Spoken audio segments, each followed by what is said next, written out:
Hello வணக்கம் எல்லோரும் எப்படி இருக்கீங்க? ஆக்சுவலாக இது வந்து எப்படி சொல்கிறது, ஒரு வீடியோ ஒன்று போகணுன்னு தோணுச்சு எனக்கு. இப்போ மதியம் லஞ்ச் டைம் சாப்பிட உட்காந்துருக்கேன். தட்டில் கொண்டாந்து அந்த ஃபுட்டெலாம் வச்சதுக்கப்புறம் ஏன் இதை எடுத்து நீ வீடியோ போட மாட்டேன்ற அப்படின்னு கேட்டப்போ அது அதில் இன்ட்ரெஸ்ட் காட்டல. பட் ஆனால் எனக்கு அதை பதிவு பண்ணணும்னு தோணுச்சு. அதுக்காக தான் இருங்க நான் தட்டை காட்டுறேன். இதுதான் அந்த தட்டு பாருங்கள். இது வந்து ஆக்சுவலாக மெயின் கோர்ஸ் ரைஸ் இது அப்படின்னா அது கீ ரைஸில் எப்படின்னா கார்லிக்கு இந்த சில்லி ஃப்ளேக்ஸ் ப்ளஸ் கோரியண்டர்லாம் போட்டு மிக்ஸ் பண்ணி ஒரு வெரைட்டி ரைஸு. அது மேலே ஒன்று இருக்குல்ல, அது வந்து காடை முட்டை. இந்த பக்கம் இருக்குது வந்து பன்னீர்.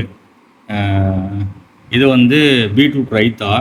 இது வந்து குக்கும்பர். இது ஓகே, இது நார்மலாக வாங்கி கட் பண்ணி வைக்கிறது ஒன்றும் பிரச்சனை இல்லை. பட் இந்த ப்ரிப்பரேஷன்லாம் இருக்குது பார்த்தீங்களா, ஒரு நேரத்துக்கு இது கொஞ்சம் ஹெல்த்தியாக நமக்கு வந்து ப்ரிப்பேர் பண்ணி கொடுக்குறாங்க.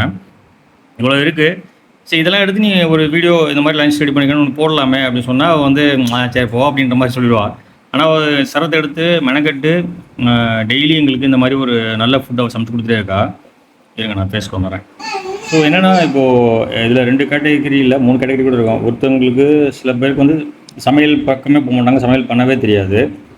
ஒரு சிலர் வந்து சமைப்பாங்க, ஆனால் அது சாப்பிட்ற மாதிரி இருக்காது. இப்போ வந்து நல்லா சமைக்கிறா, அந்த சமையல் வந்து ரொம்ப டேஸ்டியாக இருக்குது, சாப்பிட்ற மாதிரியும் இருக்குது. அதே சேம் டைம் வந்து வெறும் ஹவுஸ் ஒய்ஃபு ஹோம் மேக்கராக மட்டும் இல்லாமல் ஷூட்டிங் போகிற ஒரு ஆக்ட்ரஸாக இருக்கா. ஒரு ஆக்ட்ரஸாக இருந்துக்கிட்டு இவ்வளோ திறமையாக சமைக்கிறதுங்கிறது வந்து பெரிய விஷயம் இல்லையா? டெய்லி மெனக்கெடல் ஏதோ ஒன்று. ஓகே, நான் ஆக்ட்ரஸ்ஸு, நான் வந்து என்ன ஹெல்த்தை பார்த்துக்கணும், உடம்பு பார்த்துக்கணும், நான் வந்து என்னால் இதெல்லாம் முடியாது, செய்யாது, கையை வைக்க முடியாது, பாத்திரங்கள் அப்படிலாம் இல்லாமல் வீட்டு வேலைகள் பார்த்துட்டு இந்த மாதிரி வெரைட்டியாக சமைச்சு பிள்ளைங்க புருஷன் அப்படின்னு பார்க்குற விஷயம் பார்த்தீங்களா.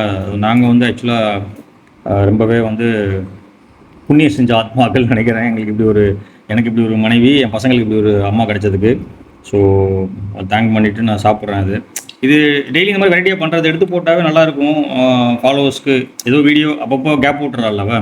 ஸோ இந்த மாதிரி வீடியோஸ் போட்டால் கூட அவங்க கூட டச்சில் இருக்கணும்னு கேட்டால் வந்து யாராவது உட்காந்து எடுத்துகிட்டு இருக்கிறன்ற மாதிரியோ வந்து சமைக்கிற டைமில் சமையலில் கான்சன்ட்ரேட் பண்ணியிருப்போம். வீடியோனா அது கொஞ்சம் எக்ஸ்ட்ரா டைம் போய்டும் அது அப்படின்ற மாதிரி நினச்சி இது பண்ணிடுறோம். அது சில நேரங்கள் நான் கூட இருந்தால் பண்ண முடியுது, இல்லைன்னா முடிய மாட்டேன்றது. எனிவே இப்போது பசிக்குது, தட்டில் வச்சுக்கிட்டு ரொம்ப பேச முடியல. நான் போய் சாப்பிட்றேன். Okay, thank you so much.